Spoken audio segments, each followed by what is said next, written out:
though, but I'll get them to you. Okay. Hey everyone, Tina Hogan Grant here with my regular Cuppa A Natter that I like to do on a Monday, twice a month. I like to bring authors into my home and we talk about books, writing, life as an author, and whatever comes to mind. And tonight, Suzanne Simonetti. Simonetti. Simonetti, I So almost had close. it right. So close. Almost. Thank you so much for joining me. I am so happy to have you. So happy to be here, Tina. As I was saying just a second ago, it's nice to finally be the one in the hot seat. Oh, so sweet. Yeah, my author, she had an emergency come. My previous guest had an emergency come up last week, and I just really appreciate you coming on board and at such short notice. And we get to learn more about you and your book and your life as an author. So thank you so much for being here. I really do appreciate it. My pleasure. Before we get started, I see a few people joining us, and I just want to quickly say hello to our readers. Hey everyone, I'm here with Suzanne. Thank you for joining us. We have Karen. She says hello. Welcome, Suzanne. We have Kate. She says hi. This lady is in my group. She says hello, lady. She's in the private group, so I can't see her name. I do want to point out, if you want to pop over to my author page, I will be able to see your name. For some reason, StreamYard likes to keep you hidden when you're in my private group.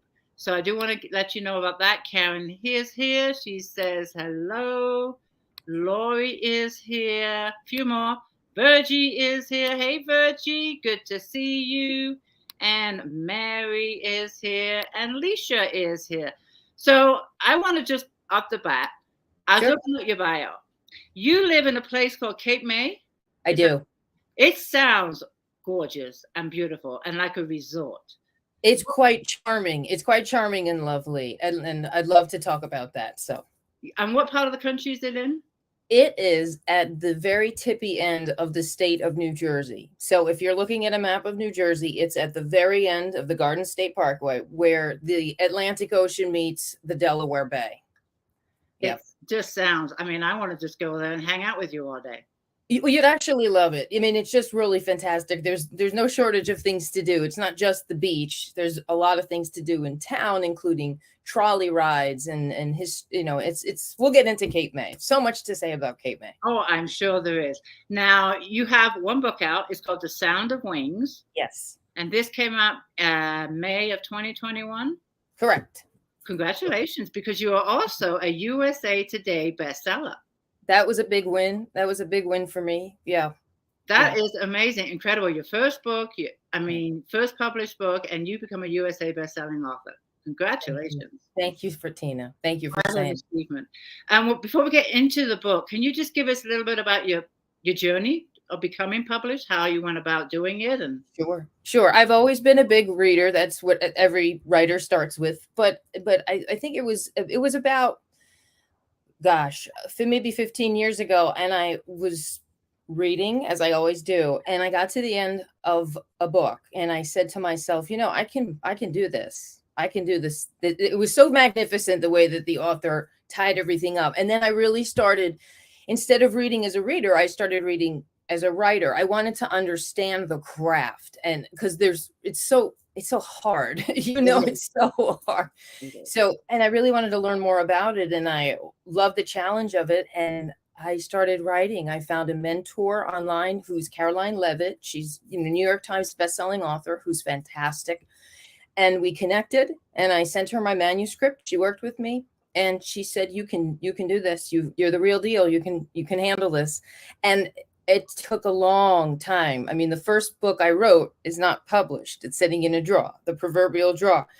But it wasn't until Joe and I moved to Cape May, or bought here in Cape May 8 years ago, where I was inspired enough to write The Sound of Wings. And it's really quite special that it's my debut, because it was the book I wrote when I got here. So that's amazing. And can you give us do you have a book to hold up? Can we see your book? Do indeed. Because your cover is beautiful. The Sound of Wings. Thank you very much. Did you think of that title, or? I love the question. So the original title for the book was The Butterfly Garden. And the publisher I work with, She Writes Press, which is a hybrid publisher. I'm sure you've heard of them. The publisher contacted me about, gosh, it might have been a year before the book was published. And they said, we need to change it. There's already a book out there called The Butterfly Garden, and we don't want to step on toes. It's, and so long story short, I contacted Patty Davis, who's also a writer. She's also a dear friend of mine. And I reached out to her. She had already read the book and given me a blurb. And I said, Patty, they're asking me to change the title. And she said, well, I'm actually pretty good at this, so let me sleep on it. And I'll get back to you tomorrow. And she emailed me, Patty Davis, and she said, how about The Sound of Wings? And I almost fell off my chair because it was it really is more impactful than The Butterfly Garden, which is still a lovely title, but it's a little bit more impactful. Well, it has a ring to it. It just has a nice ring to it. And the cover is gorgeous. Did you have any input with the cover? I did. They actually, I got to say that the team over at She Writes Press really has one heck of a design team going over there. They gave me 6 different ideas, 6 different, and this is the one I picked. I did come up with the font of the title. That's me. Beautiful. And the other thing was that when it was called The Butterfly Garden, I specifically said, do me a favor, don't put any butterflies on the cover. I mean, the title was The Butterfly Garden. But then once they made me, they asked me to change it to The Sound of Wings, I said, well, we need the monarch represented because it's a key theme in the story. So that was my doing as well. So I picked the font and I got the monarch in there. That was me. Oh, okay. Now, what genre is this book? They call it upmarket women's lit. Okay, and without giving too much away, can you just give us a little backstory to it, or a little bit of insight on what it's about? I can. There are 3 main characters in the story. One is Goldie Sparrows, one is Jocelyn Anderson, and Crystal Axelrod. And they're 3 different women, and they're all living in Cape May. And they are from different walks of life, and they're also different ages. And I did that on purpose because one of the key themes in the book is the friendships between women, but not just women who are from the same school, so to speak, women who are different and finding each other and helping each other with harder things. Oh, so, wow. Yeah. So the story opens in the Butterfly Garden. Goldie is our senior character. She's in the story, she's about 70. So she's still young, but she's only, she's 70. And she is alone. Her husband's been gone for many years. And she's just sort of reminiscing in the Butterfly Garden. She's thinking of her long lost father-in-law, Patrick, who she had a very tight relationship with, who taught her how to create the Butterfly Garden. So they have that in common. And so we take Goldie on a journey. Then we have Crystal, who is in her 40s, and she's our born and bred local. I wanted to make sure I represented that Cape Mayan, who's been here, the born and bred local. And she ends up marrying a fella who's named Abe Axelrod. He's a big attorney, and they buy a huge house on the harbor, and he just adores her. So he gives her all the things, and he's just wonderful to her. But with Crystal, we realized that she needs to go on a journey as well, and she needs to find herself, and she does. She discovers that she's talented. She starts making jewelry like my friend Janet Payne, earrings from sea glass that she collects. Oh, beautiful. So that's Crystal. She finds herself, and then Jocelyn is the writer, and she was great to write because she's banging her head against the desk half the time, which I think right.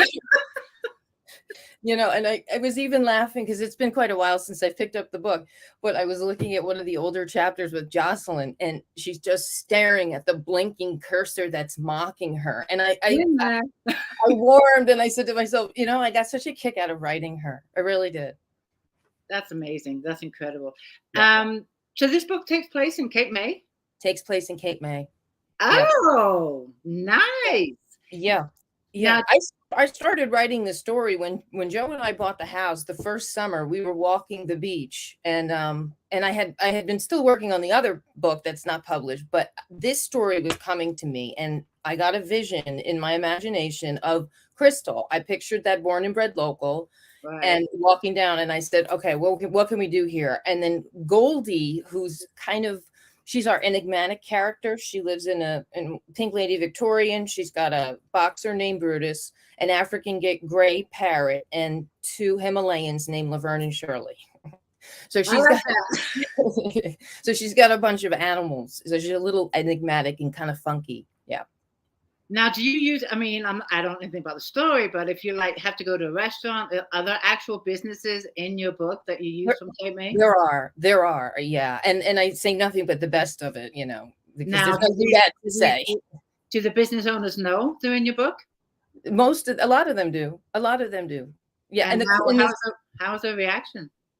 Oh, I haven't had any reactions, I can't think of one where I've had a reaction, but I think when they hear about it, like I have my friend Marianne who works in the local bookstore in Cape May. She's always pushing the book, but I think word gets around, and I think it's a feel good because it's always going to be positive. Whatever I say about anybody in Cape May, it's going to be good. I love that. You actually wrote a story. I want to just look at the comments real quick and take a break, but your book sounds right up my alley. What it is about the name or where you live, it just sounds. Now that the book is on it, I'm gonna have to read it. Virgil Lynn, happy birthday in advance in case I forget. Okay. Is your birthday coming up? My husband's is on the Wednesday. That's probably what it is. My birthday's coming up, but I don't have it on Facebook. I don't have it listed. Yeah, my husband is on Wednesday, but thank you if it's my husband. Sherry says, do you have a favorite character in your book? Hard question, Sherry, because I hate picking, but I have to say Goldie. It's a tie between Goldie and Crystal. Goldie really inspires Crystal to become more, but then Crystal finds herself, and so I love both of them, and I love the interaction between them. But those are the go-tos in the story. It's like picking your favorite child, huh? That's right. I have another question for you. Let me see. Are there any other authors that inspired you to become an author? One of the book that I was talking about that I was reading was an Ellen Hildebrand novel. So she definitely, I find her incredible. She has a lot more characters in her books than I do. Like I read The Hotel Nantucket last summer, and I was wowed by the side stories and all the characters. I don't know how she does it. So she's one of many. Anne Patchett, I love. I mean, I could go on. There's so many. And I'm a genre hopper. So I like to read different things. Right. And do you pretty much read the genre you write, or do you like to just, I lean towards that just because I want to see what's going on and what's out there. But I do like to hop around. I'll pick up a fantasy book. I like thrillers. I do like that. Yeah, good thriller. I do too. The Sound of Wings. Now, is this a standalone, or is it going to be a series? That's a great question. I could feel my mother's eyes on me right now. A bunch of book clubs, they want a sequel. I'm giving them a sequel. The working title for that is The Waves of Time. But we're going to be taking Crystal, who I really do hope you get familiar with her in the book, because we're going to be taking her and Jocelyn 10 years into the future and catching up with them. Yeah. Oh, nice. Have you started writing it yet? I have. Oh, exciting. Do you have a release date? Not yet, because I'm working on a book. Well, I shouldn't say I'm launching another book. I wrote A Christmas Story, which is a Christmas novella that will be coming out October 10th. And it is also set here in Cape May. So when you pick that up, you're going to feel like you're walking through a winter wonderland in a Victorian town, two blocks from the beach, because I give all the bells and whistles of what Christmas is like here in Cape May, because it's quite extraordinary. Yeah. Now, is writing your full-time job? It is. Yeah. Oh, so you write every day? Do you commit yourself to write every day? I do, but I'm working on the promotion too. Like today was my website. I'm working on things like that. You know how it is. We have to wear so many hats. So many hats. I mean, it's really true. There is no 9 to 5 as a writer. There isn't. I mean, I'm still a pen and paper. I mean, I've got a pen and paper here. I have a pen and paper when I do my lists. And the list getting longer and it's not getting shorter. And I'll check off one and add 10. It's incredible. Isn't it incredible? And even just the editing alone honestly, because I had, for this Christmas novella that's coming out, I had a developmental editor look at it 2 times, but I still have to line up the copy line editor and then the proofreader. So you have a team of editors helping you, you know. Yes, and I mean, all we want to do is write the book, and then once the book is out there, now you have to market it. You have to market it. Yeah, you do. You know, we have to wear so many hats. And for me, the part that I hate, I wouldn't say hate, but it's the one that bothers me the most is the editing. Even though I don't do the editing, I send it to my editor. She does it. But by the time that the book gets published, I've read that thing like 50 times. Like, I am so done with this book. So unbelievably done. And I even just a couple weeks ago, I said to my husband, I need a break from the book. I'm really got very good at doing that. Once I get, you know, I spend days and hours just pumping through it, but then I need to take a break. I need those breaks in there. And I sent it to two girlfriends who are authors themselves. And I said, you're my beta readers. Check it out. I don't want to even hear about it. Take your time. Yeah. By the time the book's published, I'm like, enjoy. I'm done. I love my books. I love writing, but by the time it gets to publishing, I'm ready to start something new and different. And this just popped into my head. When you say take a break, I wanted to ask you, do you read physical or ebooks? What is your preference? Oh, I always have more than one book going at a time. I'm not one of those people who just reads one. If I'm going to the beach, I want a paperback. But at night when I'm laying in bed and my husband's trying to sleep, I can just jump on my Kindle. So I always have more than one going. But my preference is always going to be a physical book. But there's so much to be said for Kindle because I think it's 1,000 books on my Kindle. And I don't have space for that. You know, some of these books you're buying for 99 cents, you know, when there are sales, you know, so, but still, yeah. And then you get a lot of freebies too. But for me, I cannot do a Kindle. And when we talk about a break, it's because I want a break from that screen.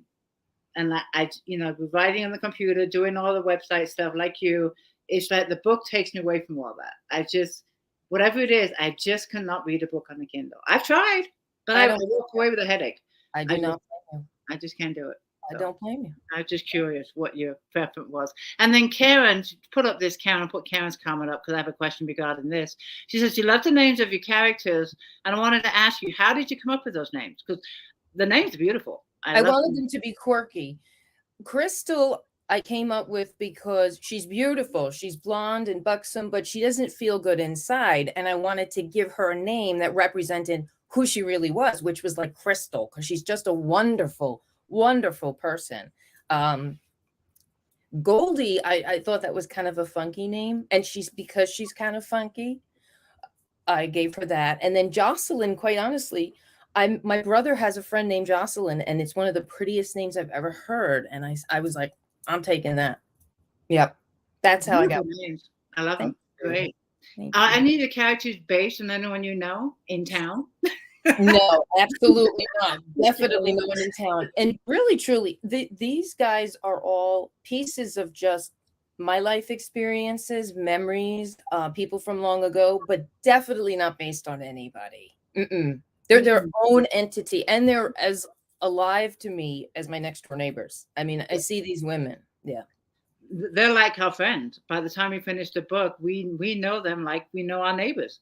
And then Lisa's asking, who has been your most difficult character to write about and why?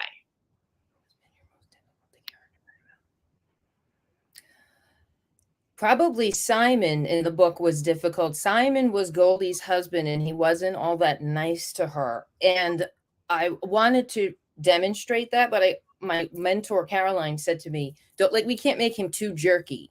You know, don't make him completely jerky. So that was a little bit of a tricky road because I wanted to show that he wasn't treating her well, but that he also had a heart. There was a human side, just like everybody. We have more than one side. And, you know, generally speaking, people aren't all bad.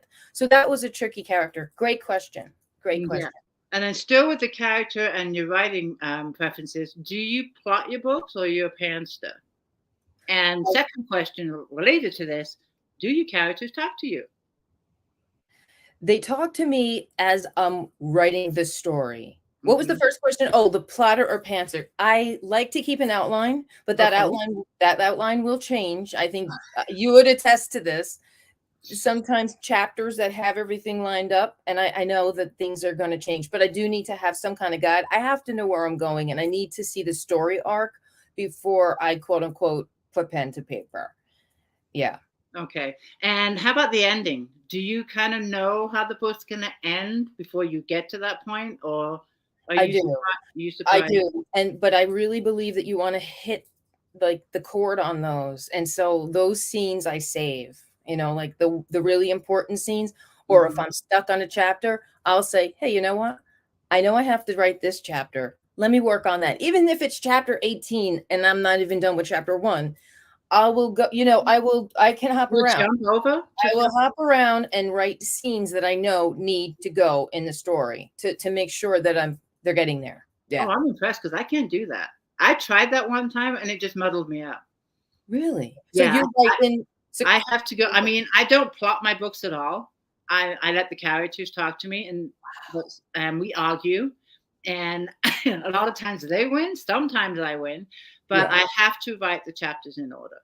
It's just I've tried writing ahead, and knowing this scene's going to be in there, but for me, it just muddles me up. So I'm impressed that you can do that. Thank you for saying that. And it just means that everybody has their own style. What happens sometimes with me, Tina, is if I'm writing a scene, let's say that I'm working on chapter 1, but this particular scene that needs to happen in chapter 18, and I'll start playing around with it, then questions start coming up like, okay, well, how is this character reacting with this and why? And all of a sudden, all this stuff starts coming out. I'm like, okay, I see where this needs to go. You know what I'm talking about. Yeah. So I'm like, okay. So that's how they talk to me, but we don't actually argue. I always argue just with myself. Oh, I've had some good arguments. I mean, there's in the book I'm writing now, which is the final book in the Sabella series, the characters wanted one of the characters to die. And I'm like, not going to happen. It's not going to happen. My readers would hate me because I always write HEAs. So I couldn't do that. Do that. And I won that argument. Good.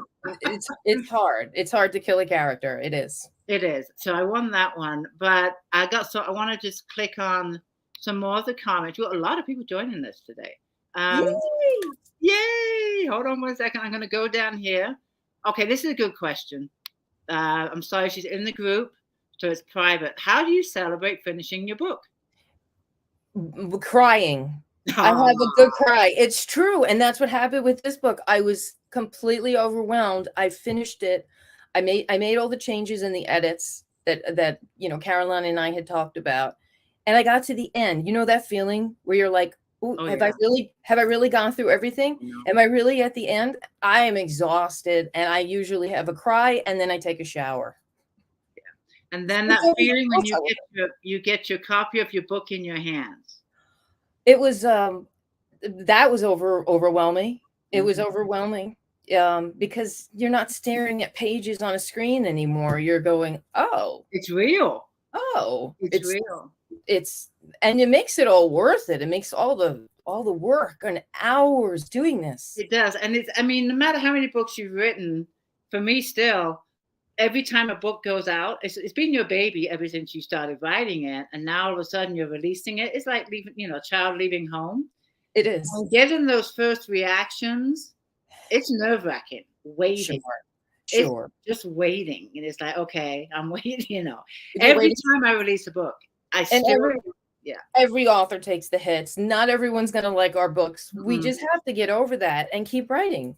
Exactly. Great advice. Exactly. And you have to learn to, grow a tough skin. I hate to say it, but you really do. And you do. The first one is like a hard hit. And then just like you said, you got to remember our books aren't for everyone. No. And that's okay. That's right. Exactly. A few more comments. Let me see here. Mary Ellen Walsh, do you hear your characters talking or do you see the scene? So happy for you. Love the sound of wings. So this is the reader that has read your books. She has. She's a friend. She's a dear friend. Mary Ellen Walsh. And a fantastically talented writer and among other things. She's also a musician. She's a lot of things. So. Oh, fantastic. Well, we know about your characters talking to you. How about the scenes? Do you actually see the scenes? The scenes do, because that's the technical stuff where I'm like, this has to happen in order for us to get to here. There's going to have to be an exchange between so-and-so or so-and-so, or there's going to have to be something like that. So I generally, it's a great question, Mary Ellen. I generally, like I said before, will have just a number of scenes that I know will make it into the story. And when I find myself stuck, I will just take one of those scenes and start crafting, and then allow sort of the story to blossom from there. And some scenes will get eliminated, and you know that.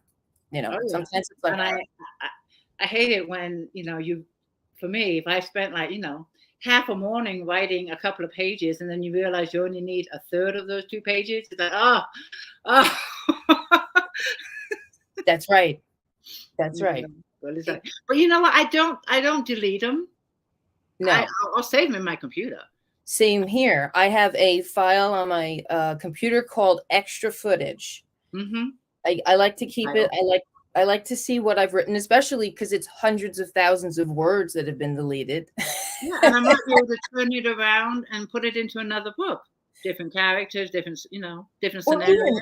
Or even just to go back and be like, where was my head when I was writing that? And maybe it didn't make it into this book. Yeah. But maybe there was some kind of an inspiration, like, hey, I know where I was going with that. So it could actually inspire you in a new direction for a different story. So I don't throw anything out either. No, I cut it and I paste it into another file. Yeah. For me to throw it away, but like, no. Okay, one more question, and then you're going to read an excerpt. Woo! Yay! So we got one more question. This is from Connie. What are your hobbies when you're not writing? Okay, I love yoga. I love our bicycles. We live around the corner from the Coast Guard on the Cape May Harbor, so we just take our bicycles everywhere. I love that. I did get a 19-string pixie harp, like during lockdown. I was started tinkering with that, and then once my book came out, it's been all about the writing and the promoting. But I do have a pixie harp I am learning to play. Fun. That's been kind of fun. Yeah. Do you kayak? I would, but I don't have a kayak yet. We have paddle boards, and we have a launch at the end of the block onto the harbor. So kayaks are on the list. Yeah, I love that. I love kayaking. Do you? I do. We have a lake 15 minutes away, and we go to the harbors too. So that's my thing. Is one of my things is kayaking.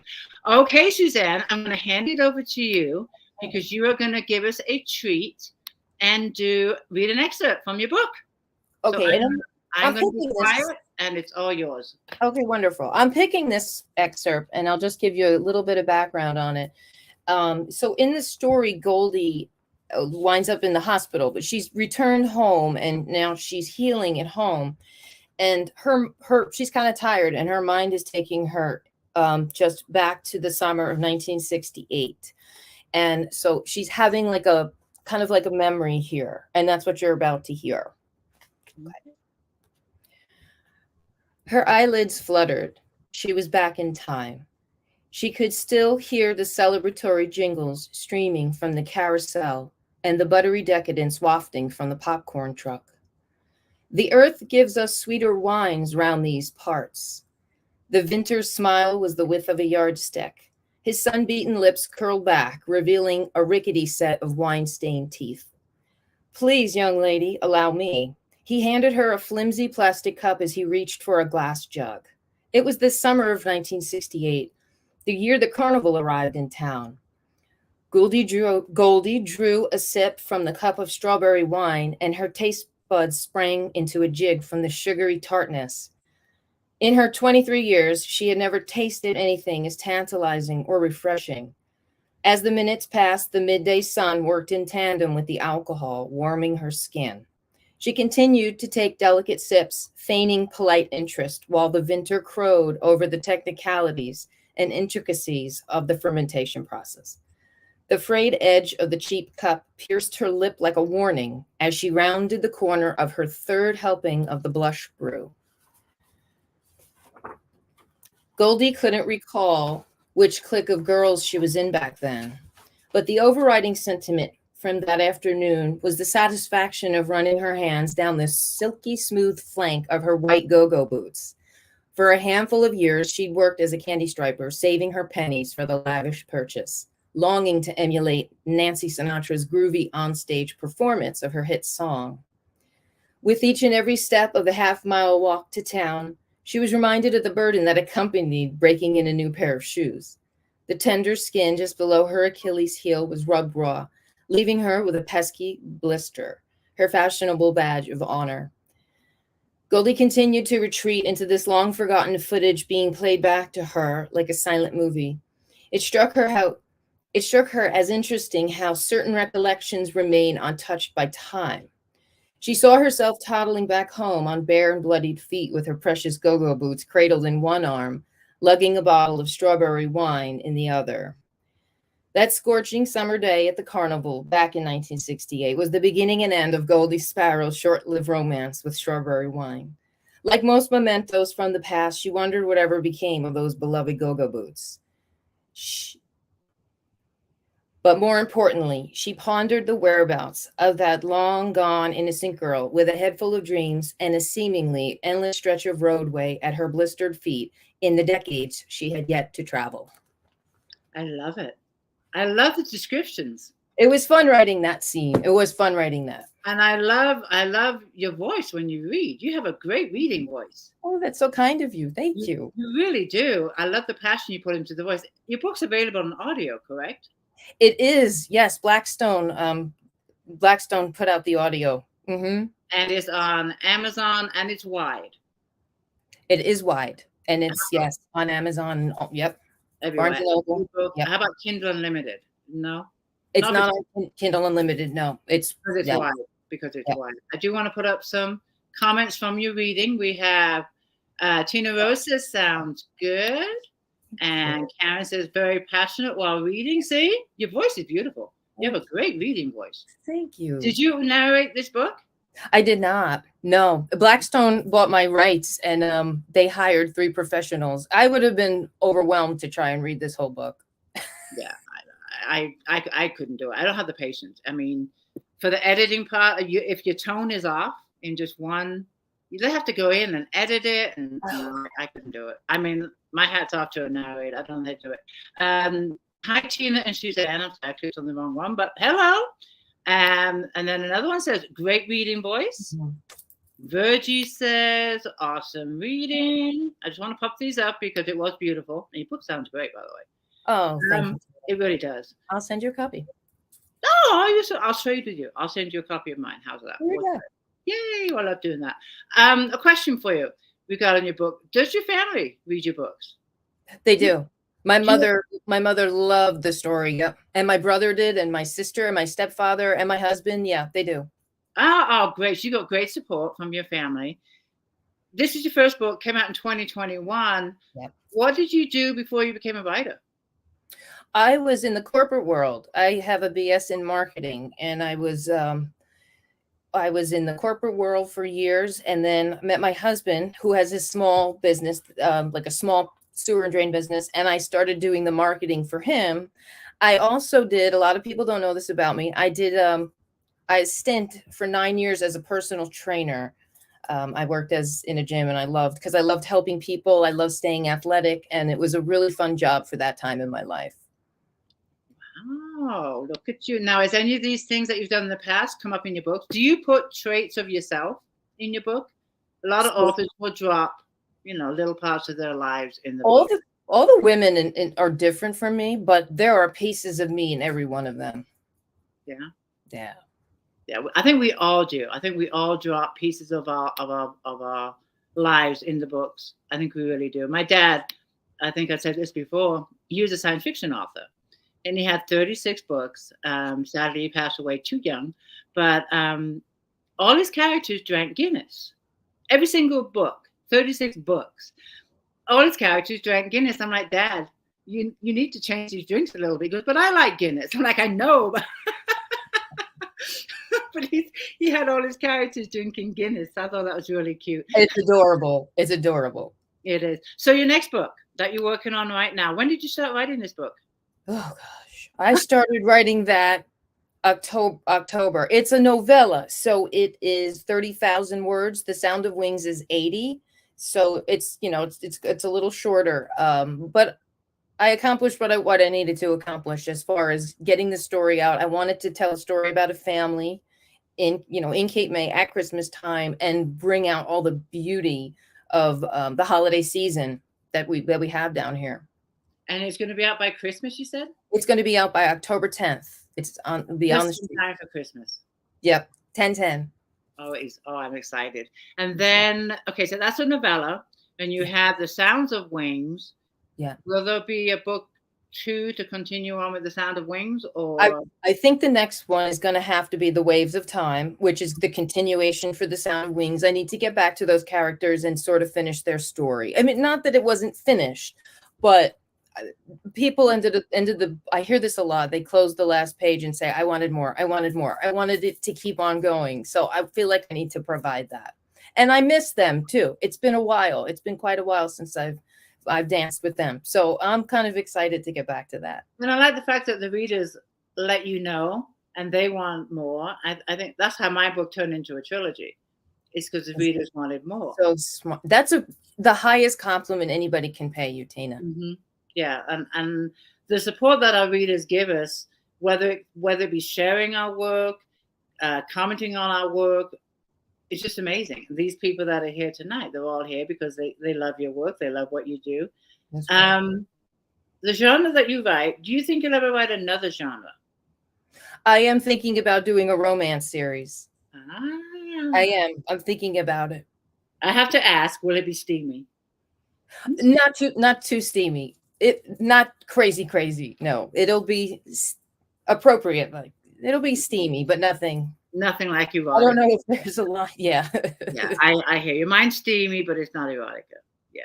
And it's not erotica. Yeah, no. Yeah, I couldn't do that too. I want to put this up. Karen's asking, what genre? I think I'm going to ask you this though. What genre do you love to read?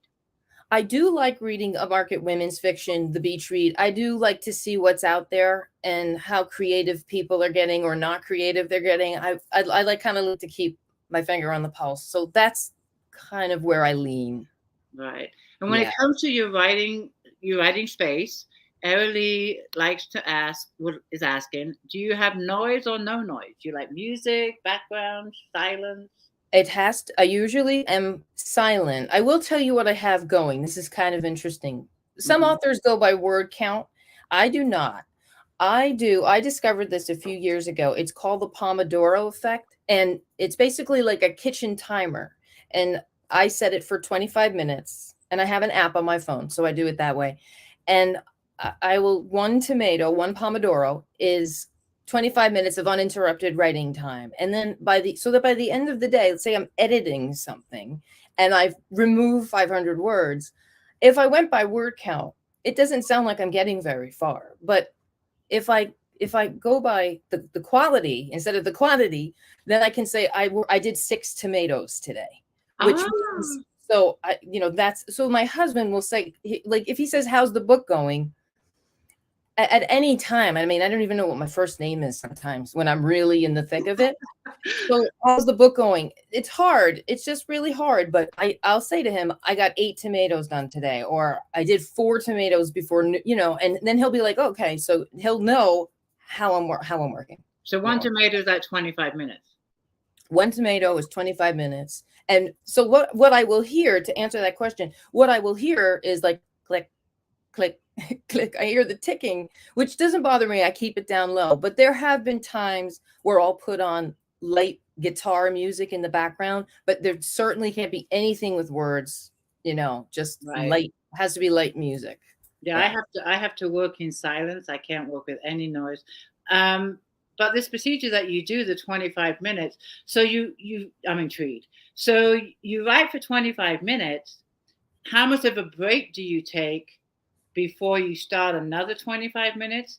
And in that break, do you like walk away from your desk and go to a different environment? No, I know what you meant. I love it. To the moon, but I meant environment.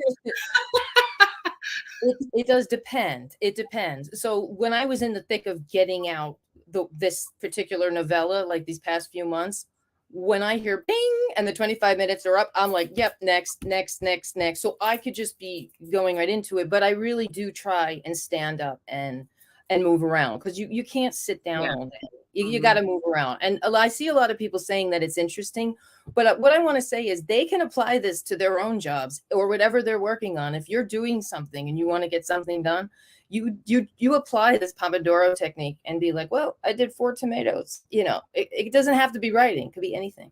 It could be anything. That's a great idea. It's a great concept. Because for me, what I like to do is set my word count, like you mentioned with the word count. And it used to be 1,000 words a day, and it could be anytime during the day. I could do 400 in the morning, go do some other stuff, then come back and do another 300, and then at night finish up. It all depends on where I'm at in the book and how it's flowing. Now I set it to 1,500 a day. My limit is 1,500 a day. Yep. But for me, my day is not over with until I've written those 1,500 words. And if I still have 300 to go at 10 o'clock at night, well, better stop writing those words. that impresses me. I should probably adopt a little bit more of that. That's what works for me. And the reason why I took that route is because Reckless Beginnings was my debut novel, but it took me 8 years to write. I'm not going to do this. My second book cannot take 8 years to write. No.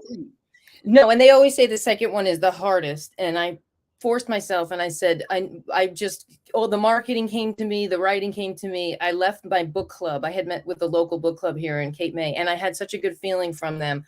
And I said to myself, my readers need more, and I need to give it to them now. And I knew I could get this done well. And so that's where we are. Yeah. Back on the writing, what is the hardest process for you when you're sitting down, starting to write? Say you start a new book. What is the hardest part for you to get that book going? I have to see the characters. My stories are character driven. So I have to see the characters and then figure out where I'm taking them. Okay. And why. More importantly is why. Why do we care? Right? Like, why am I doing this with these people? Why do we care? I like elements of surprise, and there is some surprises in the story. It's layered. So I haven't given you, some of the details, but it gets good. It gets very interesting. I like the element of surprise, but the hardest part is really getting those characters to the point where they're tangible and I can see them. Otherwise, I'm just writing, two-dimensional. I need to make sure I see them. For me, it's getting that first paragraph down. The very first paragraph, and I would change that a lot, but I have to get some sense of a beginning to get the story going. But once I get that first paragraph in, then, I can sit all day trying to get the first paragraph, and it drives me nuts. But it's that you're able, and that's why I admire you, because you're able to jump ahead and write, chapter 18, even though you're on chapter 3. Right. I come to this block and I have to have that paragraph. You do, yeah. And you've probably gotten sharper with that too, because I remember when I first was writing, like with this book, The Sound of Wings, Caroline cut out the first chapter, and she's like, no, because it was called The Butterfly Garden. She's like, we're going to put her right in the butterfly garden, and that's how the story's going to open. So I've gotten better at realizing, just put them right there. Don't get too fluffy, and don't take us back to 1972. Put us in the story, and so I've learned a lot. You learn as you go. You do. And what about the blurb? I know you went through a publisher. Did they write the blurb for you, or did you have some input on the blurb? You mean the back cover copy? Yeah. I did it. I could have used help. I did it myself. Yeah. And I won't do that again. I will bounce it off of more people. That was about to be my next question, because that's the other thing that I shouldn't say hate. I just do not enjoy writing the blurb. I'm self-published, so of course, I need to write the blurb. Yes, I could hire somebody out of it, but for me, I want them to read the book in order to write the blurb. Yeah. For me, that's just a sticky of me.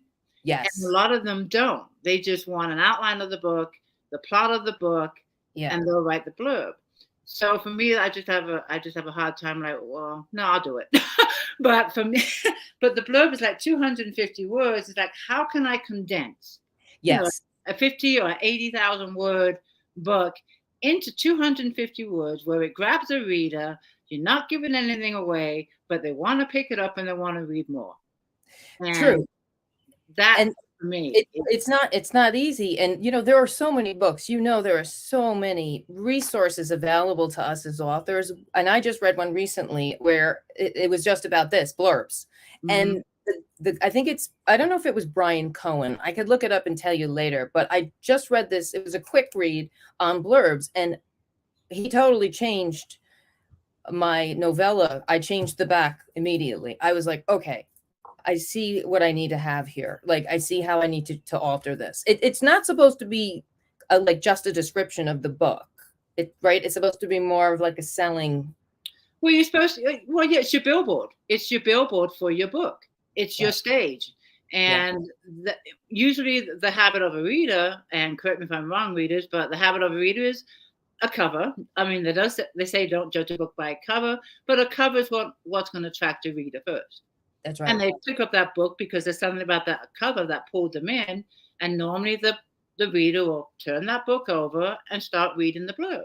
That's right. And you've got to keep them reading that blurb in order to maybe flip to the first page of the book before they buy it. So for me, I look at it like a stage. You're putting your book on the stage. You need to, the first sentence, you got to grab them in, and also, give them instantly, if it's historical fiction, you need to put that in the first couple of lines. Yeah. If it's in 1800s, if it's 1700s, give the characters names. That's and then the plot, but don't leave a cliff, but leave them wanting more. Correct. Right.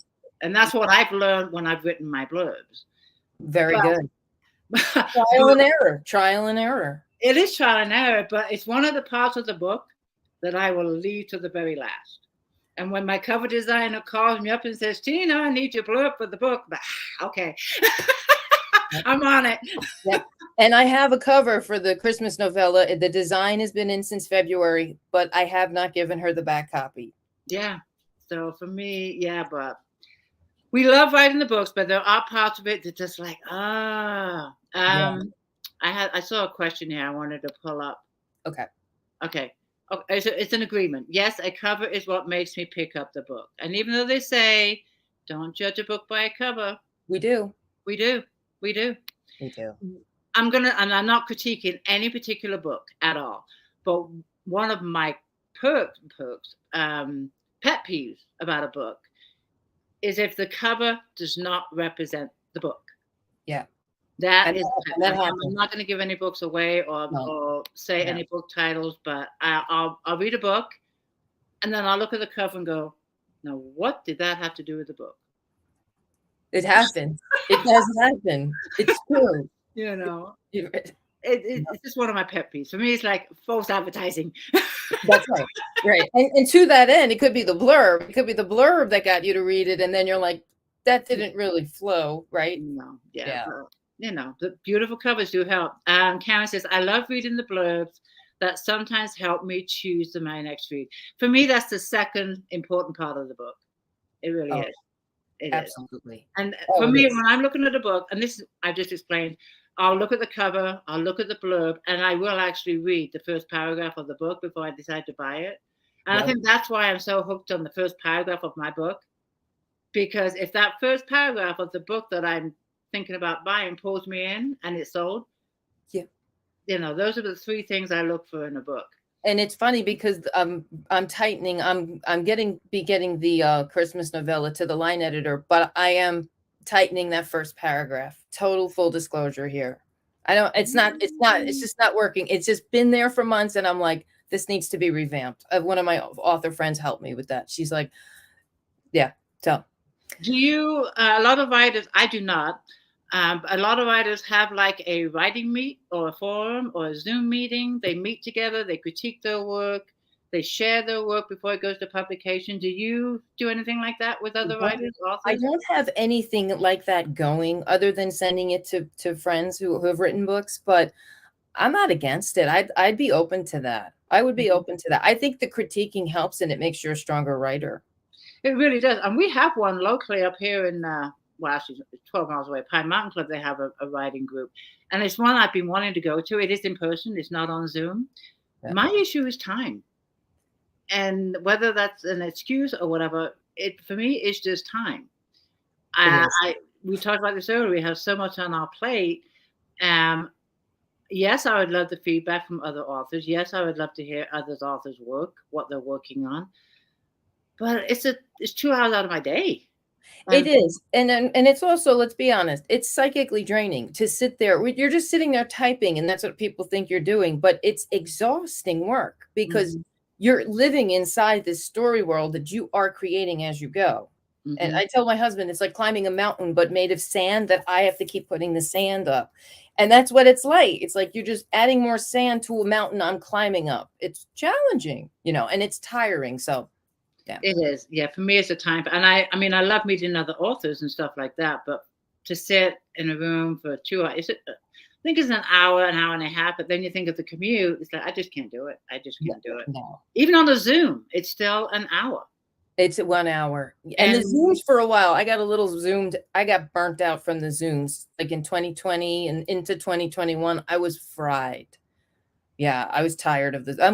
This is great. It's been a while, but the Zooms are tiring. Yeah. Yeah, these chats I love. I've been doing these for almost 3 years. So I fun. love meeting new authors. I love finding new books, and I love mingling with the readers. This is, if I have an hour, to give up, it's not giving it up. This is what I want to do because I love interacting with not just you, but the readers too. And I like the fact that the readers can ask you questions, but you're not just a name on a book. They know, the next time if they pick up your book, they're going to hear your voice, especially since you did a live reading. And I tell this to my readers all the time, but I just love the fact that we can mingle. They can get to know us as real people. Yep. And that's why when I do these chats, I don't have a script. No. And you provide this for me, and this is a great honor. So, I mean, this is really wonderful. I'm very grateful to be here because you provide this. This is hard work for you too. I know it is. It is, but it's so much fun. I just have so much fun. I really do. And the readers love it too. I mean, we get a lot of regulars that come in. I appreciate their support every time. But no, we've had a great time. And I'm looking at the time, speaking of which, the hour goes by really fast. Flew by. It flew by. It really does. It really does. But, before we end the chat, you are being very generous doing the giveaway. Oh, so yes. We want to hand it over to you, and you can tell us readers about that. Okay. Yeah, we're going to be picking somebody today, and we'll let them know after this is over who won. Everybody who showed up today who's commenting is entered to win. So, and it really means so much to see these wonderful little comments. It's just really touching to me, and it makes me feel so good. And what are you giving away, hon? Oh, giving away a paperback. I'm sorry. A surprise. I'm giving away a paperback with my bookmark. I have a bookmark. Yep.